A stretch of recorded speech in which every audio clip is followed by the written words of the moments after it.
Room Persistent Library ini sekaligus mengingatkan lagi aja sebenarnya terkait dengan konsep penyimpanan data SQLite yang dibungkus pakai package atau library dari Room. Nah ini kalian coba pahami baik-baik. Barangkali nanti ada berbagai macam soal yang muncul dari pembahasan ini. Jadi minimal kalian tahu, dan kalau yang belum pernah pakai ya sekarang saatnya buat memahami secara mendalam. Itu aja sih. Kalau yang udah pakai ya tinggal dimantapkan lagi aja ya gitu. Tinggal diperdalam lagi aja sih gitu. Nah, jadi Room itu sebenarnya dia belum ada di Android project, jadi dia harus ditambahin dulu. Di sini ada Android untuk Room runtime-nya, terus ada Room compiler-nya, terus di sini ada Room Kotlin extension sebenarnya kata X-nya, terus di sini ada Room testing juga untuk testing yang menggunakan Room. Jadi kita harus nambahin dulu dependensinya di Gradle kita, gitu sih. Jadi buatnya nggak ada. Terus di sini ini ada cap ini ya, KAPT ini. Sebenarnya nanti kalau misalnya bahas implementasi ada aliasnya di atasnya, ngambil dari cap dari Google sih gitu. Jadi kalian boleh dulu lah. Ini ya, dia harus ditambahkan dulu, dan dia di sini dari Android Jetpack ya library-nya, karena Android X. Peran dari si Room itu sendiri sebenarnya dia kalau biasanya kan di bahasa pemrograman lain gitu ya, kalau yang paling basicnya itu query-nya langsung nembak ke database gitu kan ya. Nah di sini dia kayak kalau nggak pakai Room kan bisa aja langsung nembak ke sini nih gitu ya, query-query-nya bisa terjadi boilerplate. Nah jadi sekarang kita dibikin layer yang terpisah gitu, dimana di Room ini ada data access object. Nah query-nya itu dikumpulin di kelas ini, data access object. Kalau di bahasa pemrograman lain ada istilahnya kayak DTO, terus ada saya lupa lagi di PHP ada apa ya, query builder yang kayak gitu gitulah ya. Nah kalau di sini ini namanya data access object, dan nanti di sini juga ada beberapa kelas yang dibuat oleh, bukan dibuat, yang memiliki peran tersendiri dalam package atau library Room gitu. Di antaranya ada data model, ada DAO, ada database. Ya tiga itu sih. Terus di sini kalau dari data modelnya atau data entity-nya ya bisa dipanggil di mana aja sih. Di bagian activity, front-end, ya, cuma dia kalau akses ke database lewat gitu. Untuk contohnya di sini, contoh kasusnya ada di sini ya ada warna. Terus misalnya ketika diklik tambah, nanti dia akan muncul tampilan kayak gini, dimana kita bisa atur red, green, blue-nya. Terus di sini harusnya warnanya rubah dan hexanya juga menyesuaikan dengan kombinasi parameter ini yang bisa kita ubah ya. Terus si nama warna apa tambahkan, nanti muncul di list. Kalau ini diklik, detailnya kayak gini, ini warnanya apa dan ini hexanya. Nah, jadi secara tidak langsung di sini kayak ngejelasin ada data warna atau color, di mana di situ ada yang namanya ya, dan juga ada hexanya gitu. Jadi nanti di sini kita bikin data colornya dulu atau color entity-nya dulu. Nah, lanjut ke bagian Room. Di sini setelah kita lihat tadi studi kasus yang ini, berarti seperti yang tadi sempat saya bilang, ada beberapa kelas yang harus dibuat. Diantaranya kelas entity, DAO, data access object, dan juga ada database. Nah di sini sebenarnya sih bagusnya untuk yang entity ini di belakangnya itu ada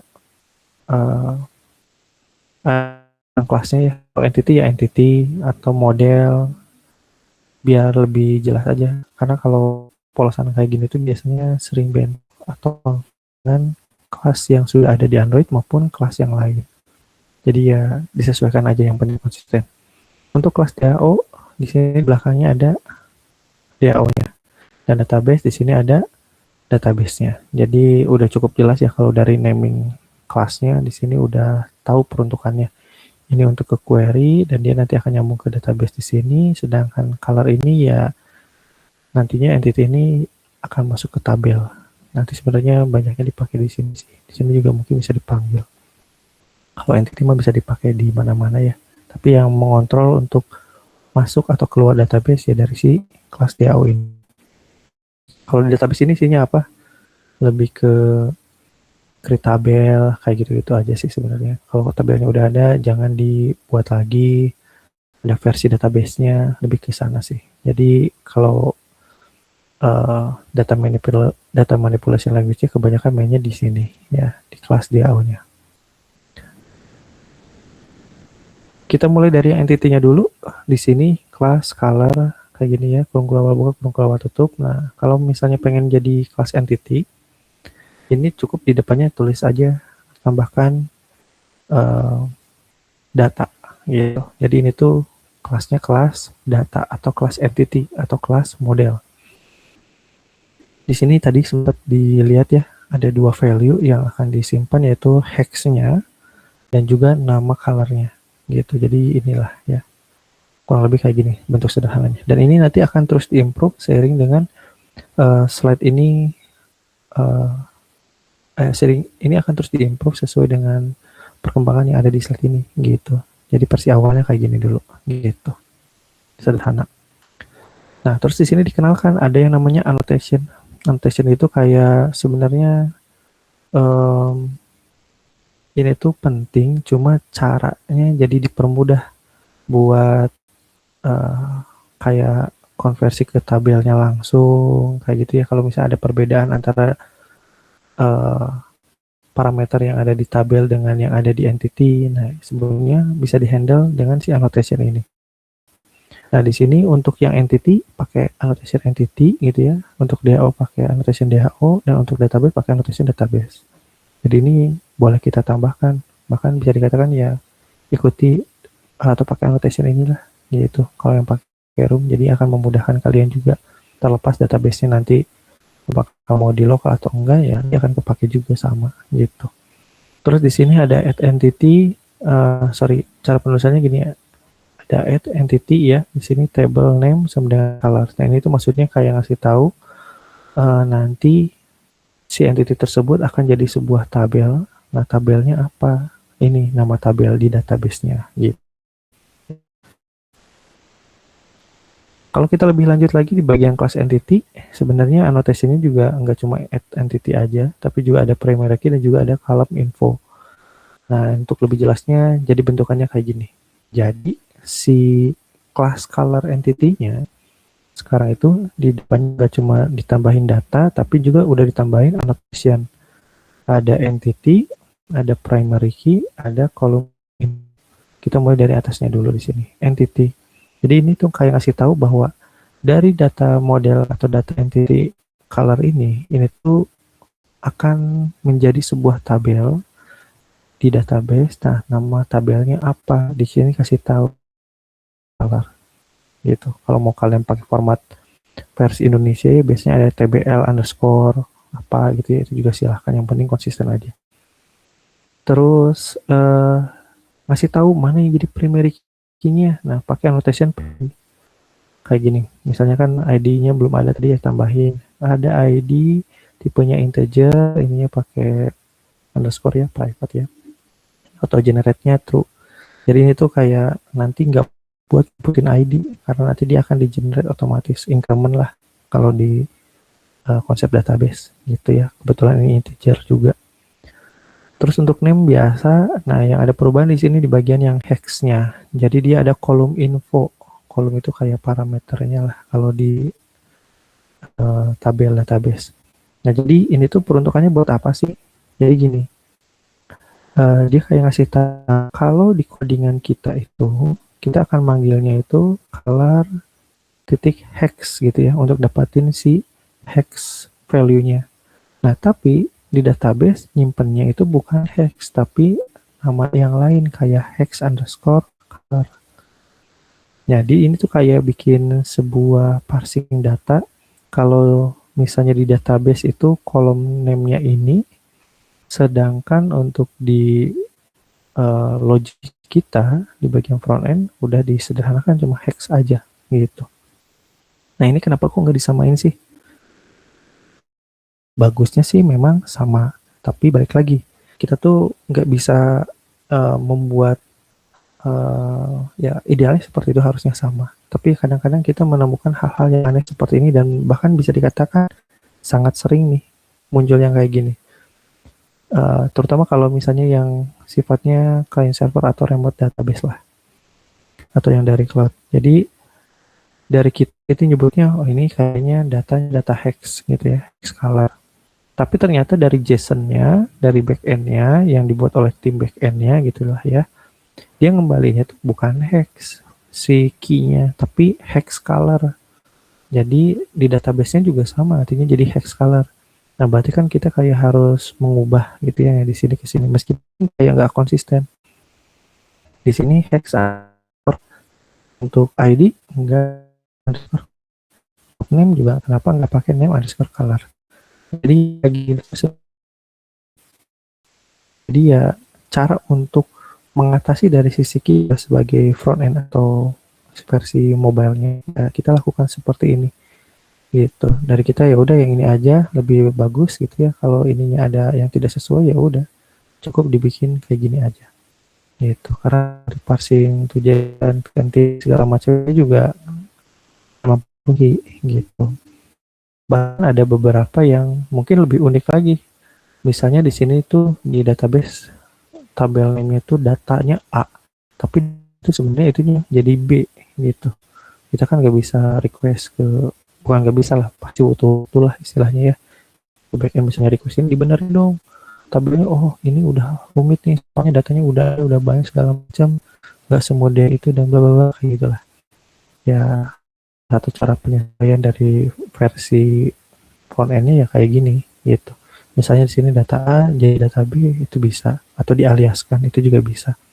Intinya sih yang kita pakai sebenarnya yang kebanyakan ini sih. Ini kan cuma ngeparsing data atau name kolom dari data model ke entity database gitu ya. Bagusnya kalau seorang backend programming ya, programmer backend gitulah ya. Jadinya konsisten juga, tapi ya banyak kejadian yang kayak gitu juga. Itu sih. Oke, di tabelnya kayak gini bentukan aslinya gitu. Meskipun aneh nggak konsisten, tapi ini bisa dilakukan. Terus ke kelas berikutnya yaitu kelas DAO-nya atau data access object-nya. Ini sebagai kelas yang nanti jadi perantara ke database-nya ya. Jadi query-nya semuanya nempel di sini nih. Kita lanjut ke contohnya aja. Jadi bikin kelas, nama kelasnya gini, color DAO. Biasanya dia interface. Terus di sini ada annotation DAO, ngasih tahu bahwa ini kelas DAO-nya. Dan di dalamnya adalah kumpulan query-query yang kita butuhkan. Misalnya di sini select bintang from apa gitu ya. Ini biasanya query ini lebih dari satu nih. Ada yang get all atau by name, by ID, by apa kayak gitu ya. Kalau untuk insert kayak gini lebih sederhana. Insert di sini inputannya color, nanti dia akan langsung nge-insert ya. Ini juga sama, delete, update juga sama. Cuma yang insert di sini ada variabel argumen gitu aja. Nanti kalian boleh cek aja di sini. Kalau nggak pakai variabel argumen, mau nggak nih untuk update dan delete. Tuh ya. Yang lebih lengkapnya lagi ya harusnya di DAO ini ya banyak muncul query-query yang dibutuhkan. Jadi misalnya pengen ngambil data get all gitu ya, query-nya ini, terus array-nya kayak gini, nanti kembaliin berupa array color gitu ya, juga sama. Jadi di sini kayak udah nggak perlu bingung ngeparsing, ini kan kembaliannya apa nih, dia ngasih tahu oh nanti akan kembaliannya sebuah data model color yang tadi udah dibuat sebelumnya di entity gitu. Jadi ini tuh kayak yang color boilerplate atau dibikin berulang, cukup simpan di DAO-nya, nanti kalau butuh tinggal panggil aja. Kalau ada yang lagi aja query yang dibutuhkan gitu. Nah, misalnya kayak gini lah, select bintang from color by name kayak gitu ya. Berarti di sini ada inputan name-nya apa. Jadi pas manggil ini dia ada inputan name-nya apa, dicari gitu ya. Kembali ini sih di sini live data gitu. Ini juga sama dan seterusnya gitu ya. Ini penjelasan lebih lanjut kalau untuk yang insert kayak gini tadi ya, update kayak gini, delete kayak gini. Nah, sekarang ke kelas yang berikutnya yaitu database. Jadi tadi itu sebenarnya masih belum nyambung. Karena di situ kan kelas entity aja. Terus ada kelas ya, tahu bakal tabel apa, kalau-nya udah nyambung nanti tulis query-nya apa. Tapi belum nyambung nih ke database yang mana. Kita diarahkan untuk membuat kelas database-nya juga gitu ya. Jangan sampai lupa nih kalau nggak ada ini ya akan ke sini. Cara nulisnya itu selain pakai annotation database di sini dia juga bisa ngasih entities di sini ya. Karena dia bisa masukin aja entity yang warna atau yang lain, kalian bisa nambahkan. Di sini juga ada versionnya. Kalian bisa jadi ada database versi 1, versi 2. Nah, kalau ada kebutuhan kayak gitu yang ini kasih. Terus di sini juga nanti bentukan si kelasnya itu abstrak kelas database kurung tutup. Nah, nanti di sini juga ada function atau metode yang tanpa argumen yang akan mengembalikan DAO-nya. Jadi kayak nyambungin ini DAO-nya yang mana sih? Color DAO di sini ada color DAO gitu. Masuk. Kalau misalnya ada yang lain juga ya silahkan lagi. Terus ya. Jadi bentukannya kayak gini nih untuk si kelas database-nya. Ada annotation data tadi ya, udah dikasih tahu sama versionnya kayak gini. Terus sini ada abstrak, kalau database extendnya ke room database, room awal tutup. Di sini dituliskan DAO yang masuk ke data ini, color DAO, buah kurung tutup, ya, color DAO. Cukup abstrak aja gitu. Karena nanti sebenarnya dia cukup objek ininya aja sih.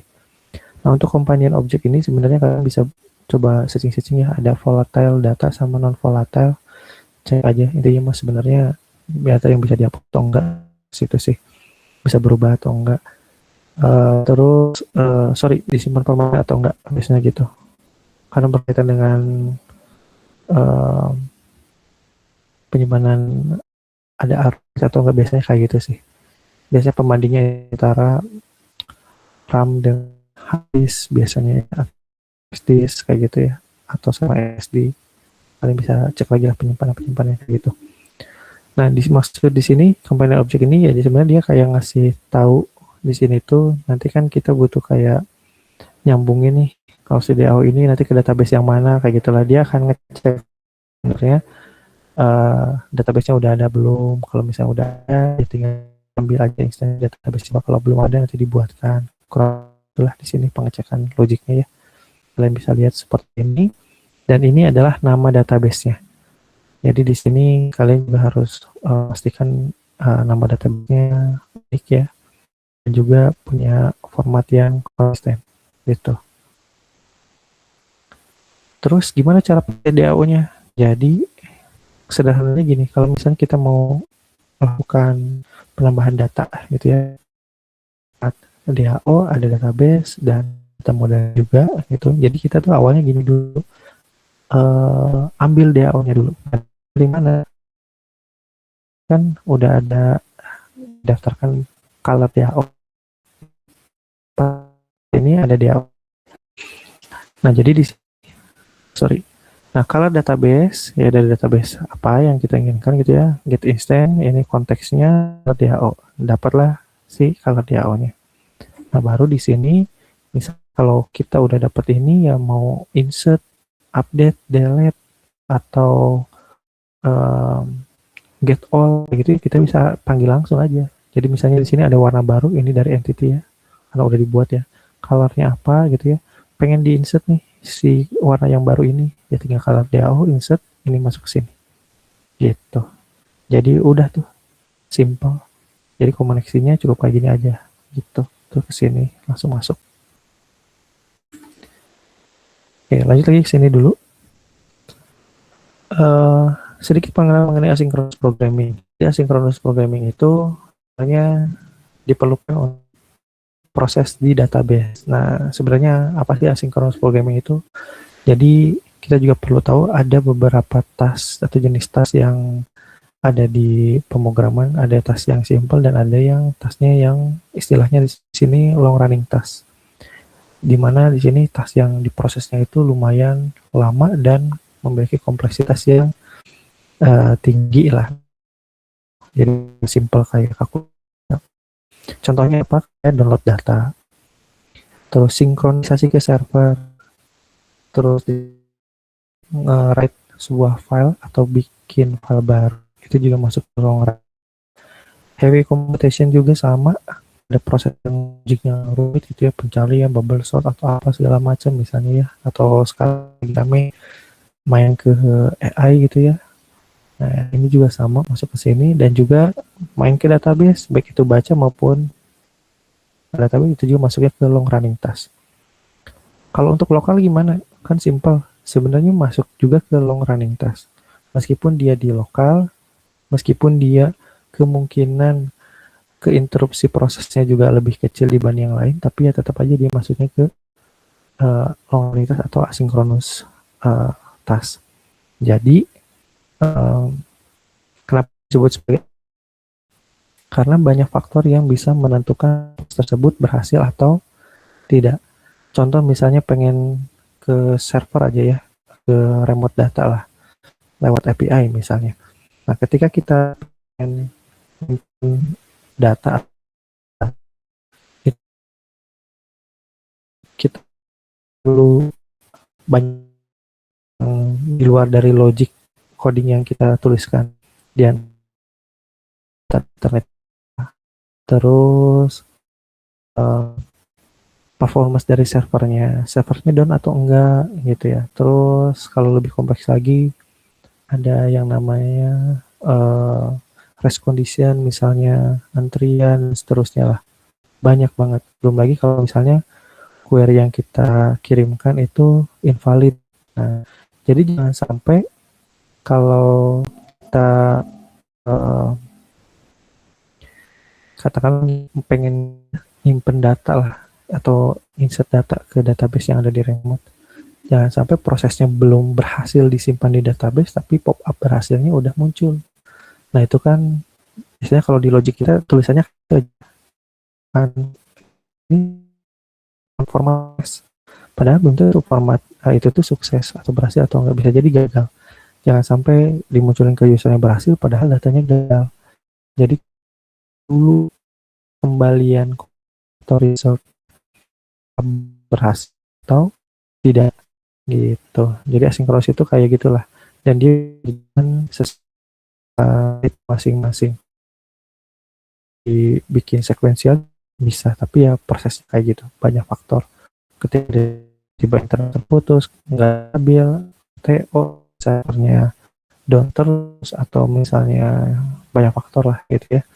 Jadi yang kayak gitu-gitu itu ya biasanya masuk ke long running task. Bahkan untuk yang sifatnya lokal juga sama. Jadi kesimpulannya butuh asynchronous programming untuk proses yang tadi. Jadi database yang tadi itu harusnya disupport juga dengan proses asinkronus yang baik. Gitu ya. Oke. Nah, ini ngejelasin sedikit lah mengenai asynchronous programming di Android. Jadi dia tuh melakukan ada yang namanya thread task lah. Satuan terkecil dari task. Thread. Di situ ya dibagi menjadi beberapa bagian dan bisa juga proses tradingnya, trade datanya, sorry. Ya, ada juga yang tadi sempat disebutkan dan masih banyak opsi yang lainnya. Terus ada kode. Nah, jadi sebenarnya kode itu apa? Itu kalau di bahasa Java itu sebenarnya pakai asynchronous yang tadi itu ya kayak gini nih. Ya. Di try gitu ya, baru logic untuk query ke database-nya atau mau ke download data, baca data, macam pakai try catch. Kalau misalnya tiba-tiba ada error internet, tadi catch di sini exception-nya interruption atau apa gitu ya. Di assist bukan dibungkus pakai try dulu. Nah, tapi kalau udah di voting di sini ada yang namanya ini bisa dikatakan sih asynchronous code. Jadi cara lebih simpel dan itu lebih optimal sih untuk mengatasi asinkronus yang ada di Android. Nah, cara mana? Oh ini, sorry, di sini dulu. Kelebihan-kelebihannya di sini ada yang lebih ringan, terus ini penggunaan memorinya juga lebih sedikit. Support juga kalau misalnya ada cancellation, jadi kalau mau digagalin gitu ya, atau misalnya mau di rollback lagi, ini juga bisa. Jetpack integration juga dia support. Caranya gimana? Nah, sebenarnya di sini yang pertama ada yang namanya suspend function. Jadi untuk proses-proses yang membutuhkan long running task tadi, contohnya kayak insert data pakai DAO kayak gini ya, ini dibungkus pakai function yang lain. Nah sebenarnya sih ini fungsinya ada di mana sih? Ini tuh ada di view model. Jadi komunikasinya activity, teman dia kan pasti memanggil ada view modelnya ya. Nah view modelnya itu dalamnya kalau misalnya ada koneksi ke database, ya DAO-nya dipanggil di view modelnya gitu sih.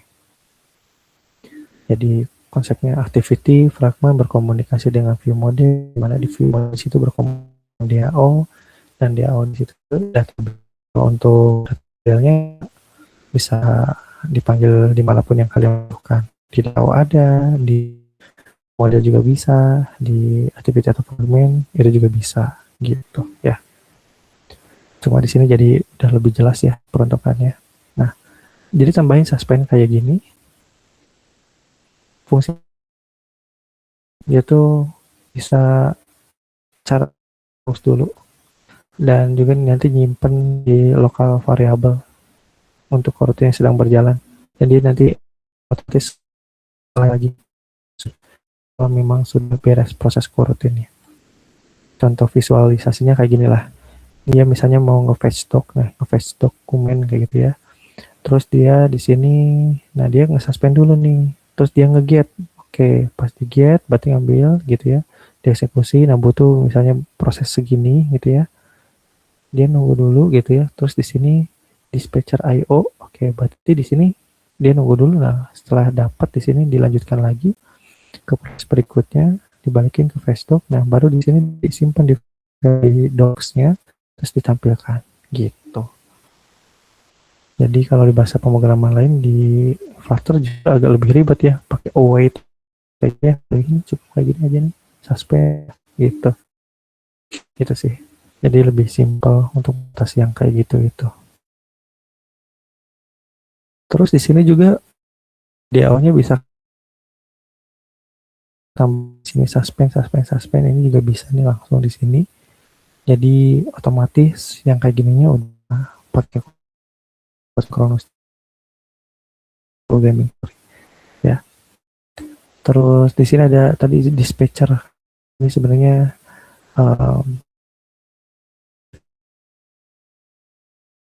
yang sedang berjalan di coroutine. Ini ada berbagai jenisnya. Untuk yang ini yang biasa berkaitan dengan live data atau yang berkaitan dengan UI tapi nggak ngeblok task gitu ya. Terus ada input out dipakai buat di database atau file input lainnya kalau dikaitan kayak parsing JSON dan seterusnya. Ini kalau misalnya kalian butuh buat nge-listen tersebut atau buat melakukan tertentu tinggal tambahin kayak aja with context gitu. Kalau dispatcher IO nanti lakukan apa kayak gitu-gitulah ya.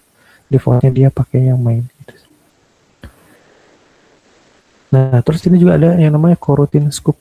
Di sini tujuannya apa? Ya ini sebenarnya kayak ngasih ini aja bisa ngedeteksi yang sedang berjalan bahkan yang sedang disuspend juga, jadi lebih mudah untuk cara melakukan cancelnya gitu dan lain sebagainya lah.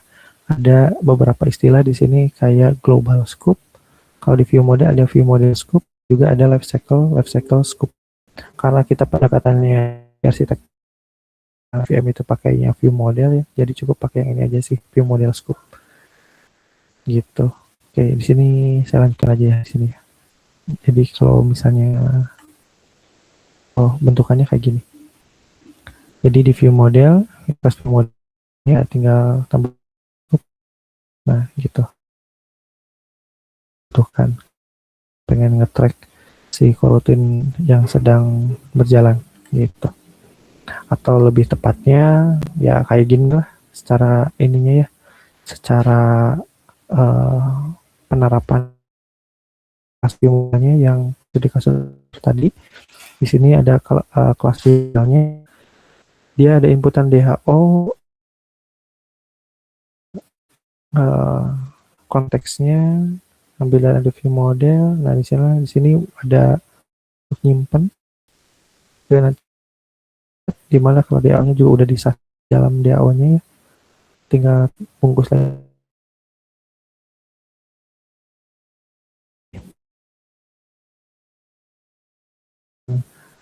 uh, room dengan beberapa kelas, terus penerapan coroutine ya kurang lebih lagi dan cukup.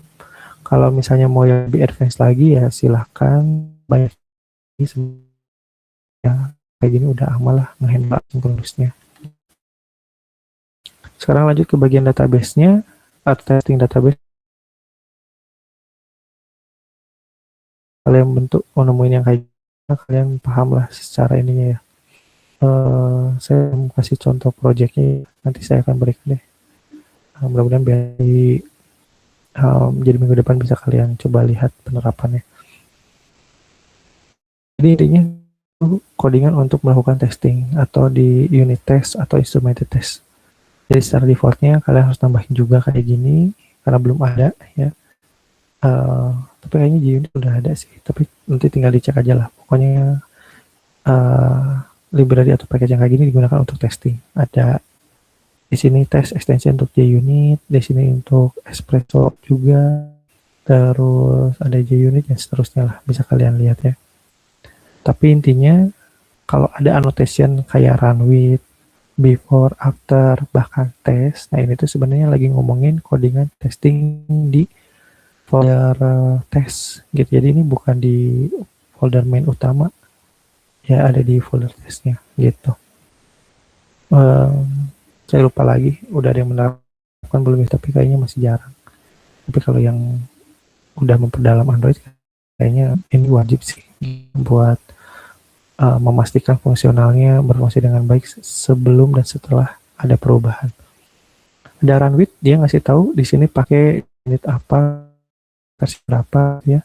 Before after ini udah jadi kata kunci. Kalau before belum dilakukan tes, dia eksekusi ini dulu nih. Biasanya juga sudah, terus ini ya skenario-nya bisa lebih dari satu ya. Kalau after ini setelah tesnya selesai ya, jadi misalnya ada database yang sedang buka, terus setelah tes ditutup lagi database connection-nya biar ngerilis memori yang ada di HP-nya gitu ya, jadi nggak terlalu berat. Ini juga bisa gitu ya. Atau misalnya ngereset data lagi segala macam, itu lakukan di after. Ini contoh kelas untuk testingnya. Ini biasanya ada di folder test ya. Contoh misalnya ini database test, karena nanti kan judulnya di sini untuk testing di database. Di sini run with yang tadi ya, dengan versi JUnit berapa. Terus di sini ada color DAO ada database belum dijelasin ya, masih ada objek ya, diambil dari war yang berbeda sesuaikan dengan nama value-nya. Nah, terus di bagian before-nya di sini ada function ini, dia konteksnya dulu diambil dari application get context. Terus database-nya yang tadi di sini dia udah diisi, diambil dari room, ambil database-nya ini, kalau database class ya. Ini ya ngecek lah itu ngambilnya ada nggak gitu. Kalau DAO-nya diambil dari DAO gitu, mirip kayak yang di yang on testnya. Terus di sini afternya, di sini tambahin juga throw, karena bisa aja tiba-tiba ada error atau segala macam. Misalnya di sini ada exception, kalau ada salah tertentu dia akan nge-throw gitu. Di sini database-nya di close, buka setelah dilakukan tes, ininya akan ditutup lagi. Nah, untuk tesnya apa aja? Contohnya di sini, ini ada annotation test, terus ini juga ada throw ya. Kalau ada error apapun, throw lagi keluar gitu ya. Terus di sini ada insert dan retrieve. Jadi dia kayak pengen nguji nginputin data dan ngambil data hasil inputannya.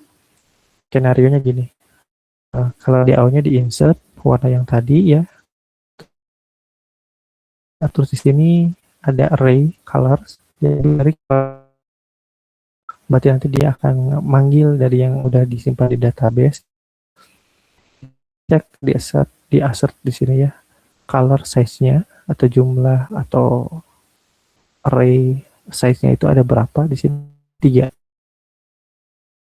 yang ini sih, tapi intinya di sini masih aja yang diinputkan 3, nanti yang disimpan kalau lagi indeks pertanyaan atau yang ini warning itu juga boleh gitu ya. Nah, aset ini adalah apakah skenario ini lolos atau enggak. Bagusnya sih tes yang kayak gini tuh semua baik itu database ataupun misalnya UI segala macam itu lolos atau pas. Enggak, cek dulu kalau testingnya ada yang gagal berarti itu terkait dengan si tes. Kalau ngomongin summary-nya di sini ya terus ada coroutine untuk asynchronous. Di sini coroutine dengan tadi ya penerapannya pakai view model scope, ada suspend juga, jadi integrasi dengan view model dan DAO-nya udah lebih baik lagi gitu. Juga database. Oke, saya lanjutkan lagi agak sedikit ngebut ke yang materi hari ini, harusnya yang ke-10 ya, tadi yang minggu lalu. Tapi di sini simpel aja. Saya tidak akan menjelaskan terlalu detail karena sebenarnya yang di Seekavvy kalian sudah dapat dan kalian udah punya basicnya ya. Jadi Seekavvy ini ada kekurangan. Ya, sedikit dibahas lah mengenai recapnya apa, ada bindingnya, terus di sini ada triple item view type.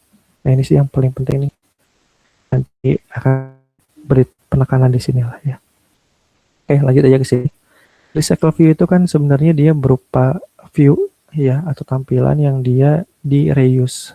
Jadi dia dibuat atau didaur ulang lah. Jadi nggak bikin yang baru tapi bisa menggunakan yang sudah ada gitu. Dan tujuannya di sana dia menggunakan untuk nampilin data yang jumlahnya banyak berupa list ya kebanyakan dan lebih dari satu data gitu. Support juga untuk animasi, transisi dan seterusnya. Kalau secara real case-nya ya bentukannya kayak gini, list-list seperti ini. Cuma kalau di mobile biasanya karena nggak kelihatan pagination-nya, jadi dia diterapkannya itu kebanyakan di infinity scroll. Jadi kalau kita kayak di aplikasi Instagram gitu ya, ngelihat si bagian explore atau discovery atau apapun itu, kita kan nge-scroll aja terus ke bawah gitu ya. Terus gitu datanya di-load lagi. Nah sebenarnya dia tuh nge-loadnya nggak langsung 1000 data, enggak gitu. Jadi dia ada perhalamannya lah. Kalian juga paham lah kalau orang-orang back end ya. Kalau misalnya di database-nya misalnya jumlahnya 10.000, ya nggak mungkin 10.000-nya di load semua terus tampilkan ya pasti loadingnya lama banget tuh. Jadi biasanya dia dipecah-pecah per halaman, per page lah. Sama kalau kalian juga buka ke Google, lakuin pencarian, itu kan di bawahnya ada pagination-nya ya. Ada halaman 1, halaman 2, dan seterusnya. Jarang yang ngelihat sampai ke halaman paling di atas 5 lah. Biasanya 1, 2 udah nemu tuh yang dicari. Gitu. Nah ini sama, tapi kalau di mobile karena tidak terlalu baik ya, ada pagination kayak gitu, jadi bentukannya ya kayak gini. Karena yang pagination itu biasanya untuk yang UI-nya yang ada di web lah. Nah tapi kalau di mobile penerapannya dia kayak gini. Dia ngeload misalnya 50 data dulu. Nah setelah data ada lazy loading. Nanti ketika udah nyampe ke data yang ke 30 misalnya, nah dia akan nge-request lagi di background ke server buat masukin ke page 2-nya.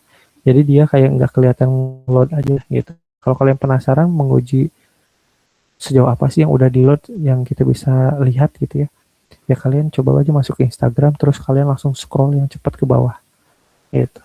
Nah itu tuh data-data yang kalau ada loading kayak gitu berarti lagi ngambil data lagi gitu di berikut itu atau query berikutnya.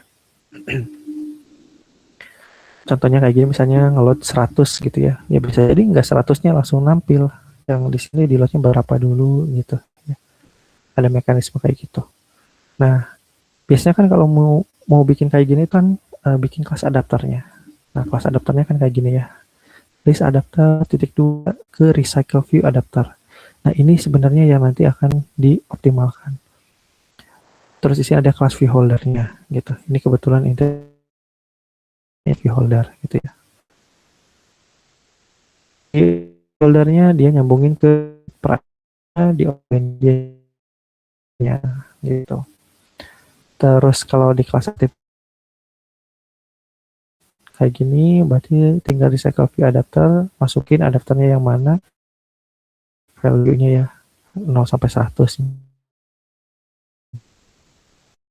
Terus kalau pengen bisa diklik di bagian on click view holdernya, bagian holdernya tambahin set on click. Jadi nanti setiap itemnya diklik masuk ke detail lah atau apa itu bisa. Yang sebelum tes. Nah, ternyata si recycle view adapter ini itu tuh ada kelemahan. Jadi dia tuh secara pemrosesannya itu dikatakan costly itu ya penggunaan memori atau ya secara kata baik tuh. Terus kalau misalnya datanya karena dia tuh akan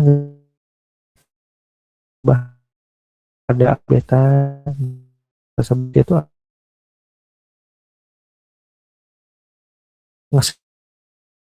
ntar dia beda, jadi dia komputasinya sedikit berbeda. Intinya sih dia akan lebih baik dan dia cara di bukannya di background treat, jadi dia lebih smooth lah dan lebih bagus cara performance-nya juga. Jadi list adapter ini merupakan optimasi dari si recycle view adapter. Jadi kalau untuk yang simple nggak kelihatan. Kalau datanya udah lumayan, kalian ganti, jangan pakai recycle view adapter tapi langsung ke list adapter. Kalau filenya pakai dari recycle view, ini yang harus diganti. Analoginya kayak gini. Awalnya listnya itu bentukannya kayak gini, nggak berurutan, 1, 2, 3, dan seterusnya lah gitu ya. Pengen di akhirnya yang sudah berurut. Nah, kalau pakai recycle view adapter, mekanisme pertama dia akan dulu semua array-nya dihapus dulu, terus diurutkan, dimasukkan lagi datanya yang sudah diurutkan. Jadi itu ada 8 kali penghapusan dan 8 kali insert data baru. Secara total ada 16 kali aksi. Kalau lumayan banyak ya. Nah, ternyata kalau misalnya adapter dengan kasus yang sama, dia akan lebih simpel karena mencoba untuk menambahkan dan menghapus data yang memang diperlukan gitu. Jadi nggak nge-clear all, nggak nge-delete all. Jadi contoh di sini dihapus, terus nanti akan disesuaikan lagi gitu. Jadi secara actionnya dia lebih simple, 16 kali saja. Sedangkan yang di sini dia 16 kali.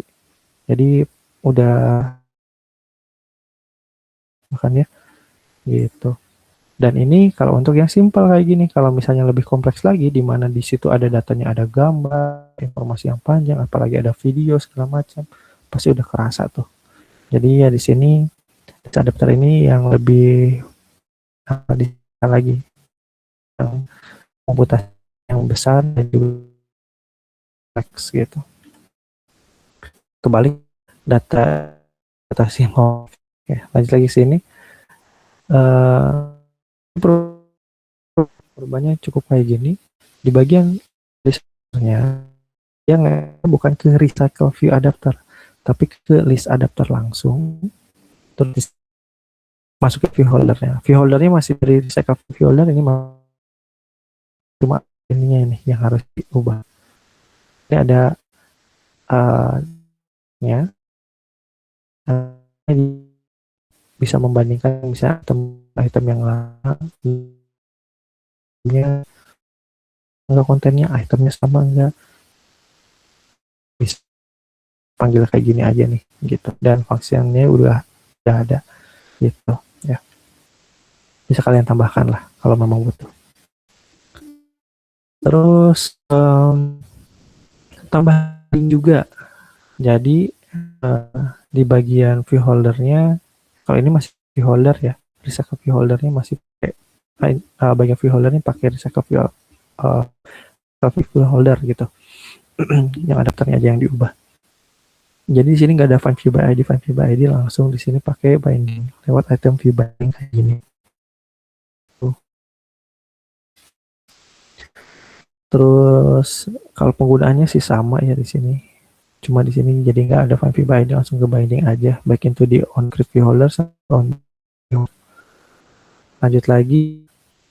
Terus bisa juga binding adapter nih kalau misalnya kalian butuh. Jadi misalnya pengen ngeset langsung ya ke XML-nya, bisa pakai kayak gini, dibikinkan functionnya.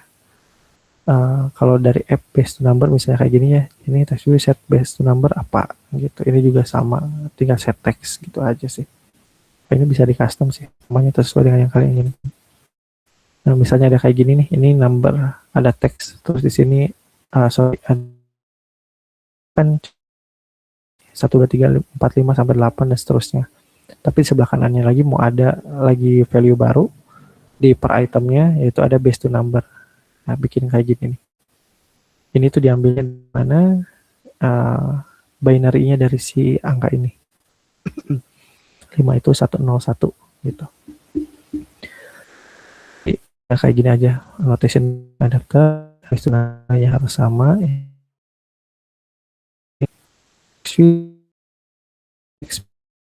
Nanti tadi misalnya di sini 5, nanti di sini logiknya 5-nya diubah ke binary, langsung teksnya berubah. Jadi dia langsung berubah sesuai dengan yang di sini gitu. Teks dari adapter lah gitu. Ya. Lewat function kayak gini gitu.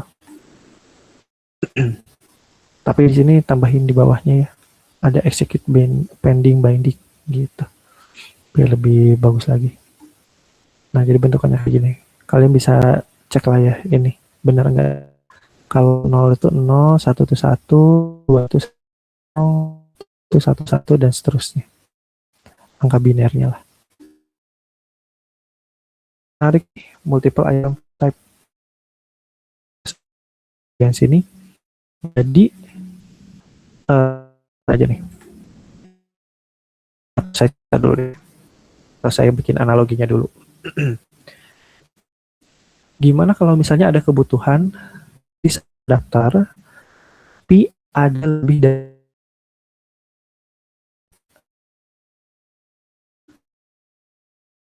di item, misalnya item nomor 1 A, sedangkan di item nomor 3 tampilannya B, itu yang gitu. Nah, gimana caranya kalau untuk menghandle tersebut? Nah, kita bisa buat logic untuk support multiple item di adapter tersebut. Contoh real case-nya kayak gimana sih?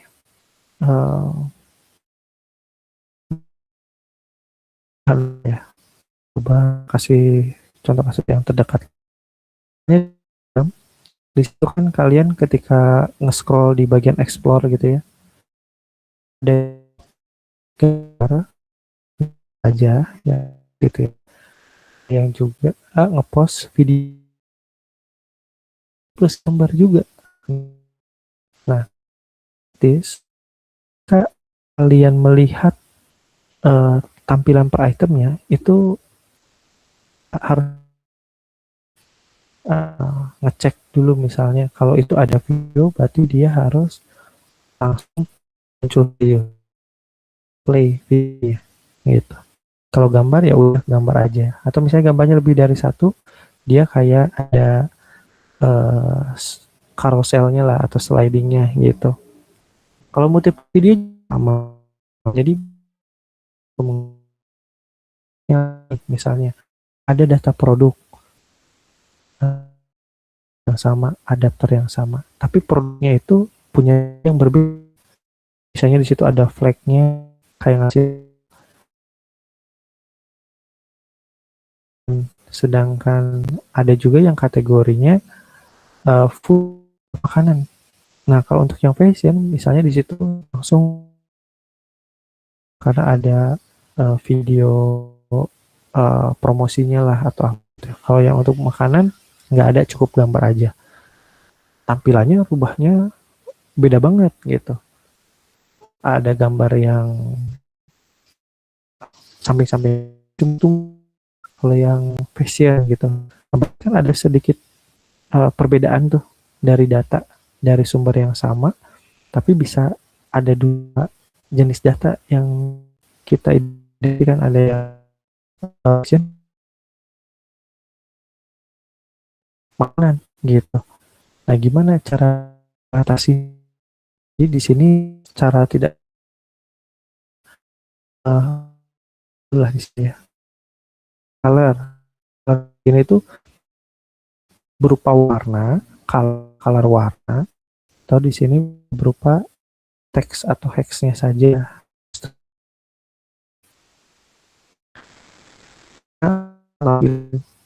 Warna itu. Kalau misalnya yang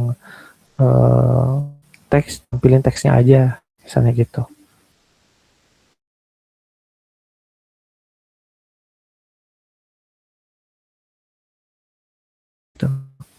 Dibikin kelas enumnya, ada yang kembaliannya number, ada yang kembaliannya color. Oh sorry, number bukan string ya.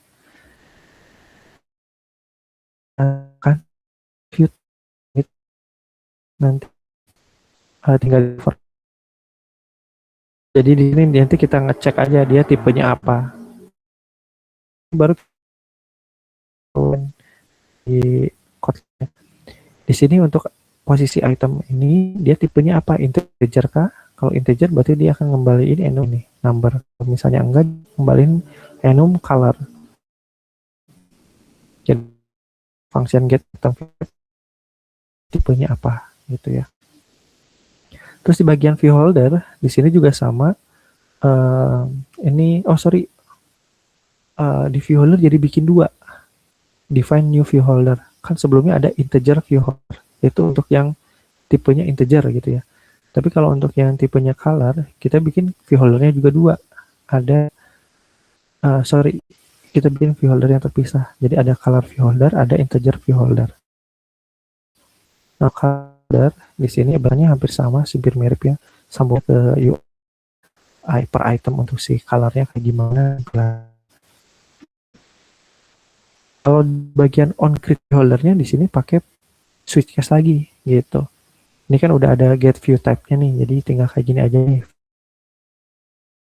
Kalau dia integer, dia akan kembaliin ke integer view holder, tampilannya ke integer view holder. Selain itu dia lewat color view holder. Dan ini kalau misalnya lebih dari satu, lebih dari dua, ya tinggal tambahin aja. Jadi dicek ketika mau ditampilkan ini apa nih, kalau tipenya ini ya dia akan tampilnya sesuai dengan view holdernya masing-masing gitu. Dan otomatis karena view holdernya berbeda, maka nanti pasti on-bind view holdernya juga dia berbeda juga di sini set datanya. Misalnya kalau yang integer dia 6-nya kayak gini gitu ya. Sedangkan untuk yang color view holder di sini colornya yang di set gitu. Kayak gitulah ya jadinya. Terus lanjut lagi, ya udah sih cuma kali ini aja. Berarti intinya menambahin switch case lah di bagian function-function yang di overriding di adapter. Terus ini ada header juga. Kalau misalnya ada kebutuhan kayak gini juga bisa kayak, bukan cuma agak aneh sih ya. Tapi ya kalau misalnya dari data base-nya nggak dikasih tahu itu tuh end of apa, kategori apa, ya kalian harus cari triggernya apa gitu sih. Tapi kalau misalnya ini satu query, ini satu query data, ini juga query terpisah, ya kalian bisa tambahkan kayak gini lah gitu untuk pemisahnya. Namanya itu header. Gitu. Kalian boleh cari nambahin header gimana di adapter gitu. Cuma di sini harus ada triggernya sih. Terus kalau ngomongin grid layout, ini bentukan lain dalam bentuk referensi nampilin data yang jam list kayak gini biasanya bisa horizontal vertikal. Kalau grid ya kayak ini aja. Cuma ukurannya dia sama. Yang agak repot biasanya sih di sini karena kan dia pakainya aspek rasio. Jadi agak lumayan rumit sih kalau misalnya informasinya terlalu banyak. Kalau di Flutter rentan overflow lah gitu. Nah, kebanyakan sih sekarang kalau yang pakai grid itu yang memang berupa galeri, dan kalau misalnya dia berupa card, kebanyakan sih sekarang maksimal di setiap barisnya itu cuma 2 item, enggak lebih dari itu. Tapi ya gitulah ya. Bedanya kalau misalnya pakai grid layout manager, pakai grid dia bukan pakai linear layout tapi pakai grid layout manager. Di sini jumlah per barisnya mau berapa. Atau mau di custom juga bisa. Ya itulah ya. Untuk ngatur-ngatur space-nya kayak gini bentukannya. Tapi ya disesuaikan dengan kebutuhan aja sih. Kalau sekarang trennya grid itu agak kaku karena kalau benar-benar nggak pure galeri ya atau yang fokusnya ke gambar. Kalau yang ada informasinya yang lebih lengkap dalam bentuk biasanya sih masih cuma jadi marketplace kayak gitulah. Karena ya tetap pengen ada informasi yang detail juga jadinya gitu. Oke, kesimpulannya di sini pengguna list adapter itu akan membuat penggunaan list adapter lebih efisien lagi, terutama dari update listnya, dan menerapkan binding adapter juga itu bisa jadi optimasi nggak direct langsung ke email jadinya ya, nggak usah view by ID kayak gitu. Terus di sini untuk multiple view holder juga bisa diakali atau bisa dilakukan dengan melakukan switch case di beberapa function yang tadi udah sempat ditulis ya di situ, di area mana yang harus diubah. Terus penggunaan grid layout manager juga untuk nampilin dalam bentuk grid, dan di sini untuk mengatur span size juga tadi ada pakai span size lookup yang kayak gini ya. Itu sih. Oke, saya rasa itu aja sih. Kalau untuk lebih detail kalian bisa cek lagi di sini. Jadi kurang secara materi seperti itu. Mohon maaf lebih 3 menit. Kalian nanti bisa dicek lagi aja untuk slide berikutnya. Dan kemungkinan kita akan ada latihannya. Jadi akan nambah lagi bang soal lagi. Nanti kalian bisa dipersiapkan aja. Gitu. Itu aja sih. Sekarang mah cek dulu aja si nilainya sama atau enggak, sesuai atau enggak.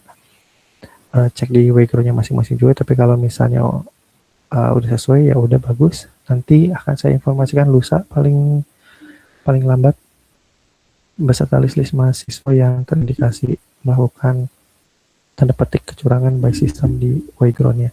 Jadi itu yang namanya muncul ada penyesuaian nilai gitu. Saya tulis juga before afternya lah biar jelas ya. Itu aja. Terima kasih semuanya. Sampai ketemu lagi minggu depan. Sehat-sehat selalu. Saya tutup. Wassalamualaikum warahmatullahi wabarakatuh. Selamat malam. Waalaikumsalam.